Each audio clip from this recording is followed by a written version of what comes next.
Sachin, actually मी मी कधीच विचार केला नव्हता, की तुला फक्त फोनवरच मला बोलावं लागेल.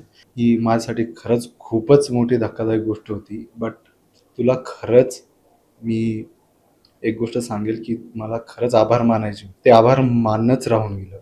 तू बोलत होतास ना की पुण्यात आपण शो करायचंय तर आपल्याला एकत्र फिल्म बघायची आहे. आणि त्यावेळेस मी थोडं बिझी होतो, आपण दिवाळीमध्ये सगळं त्या ह्याच्यात.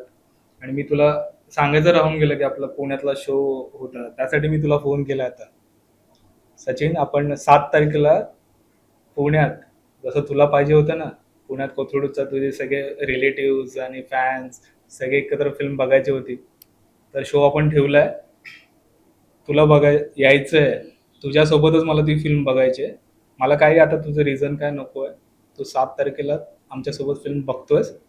मी तुझी वाट पाहतोय. त्याच्या मिस यू. यार सचिन, जसं तू माझं स्वागत केलं होतंस सेटवरती शूटिंग स्टार्ट होताना, मी अपेक्षा करत होते की आता रिलिजिंगच्या वेळेस पण तू माझ्या सोबत प्रत्येक ठिकाणी असशील. पण तू का नाहीयेस? का असं गेलास? ॲटलिस्ट एकदा फोन करून माझ्याशी बोलायचं तरी होतं. पण बऱ्याचशा गोष्टी चेंज झाल्या असत्या कदाचित, पण वी ऑल मिस यू.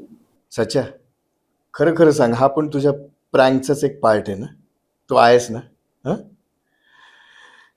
मला अजूनही डायजेस्ट होत नाही ही न्यूज ज्या वेळेला ग्रुपवरती, कारण की त्याच्या 2 दिवस अगोदर तुझं नुसतं सगळं, तुझीच प्रत्येक मेसेजला तुझा रिप्लाय असायचा सगळ्याच गोष्टी. त्याच्या अगोदर 1 आठवडा अगोदर आपण बोललो होतो, आपल्या असुरवन फिल्म बद्दल बोललो होतो आपण, आपल्या शॉर्ट फिल्म बद्दल बोललो होतो. आत्ता कुठे रेकग्नेशन मिळायला सुरुवात झाली होती यार.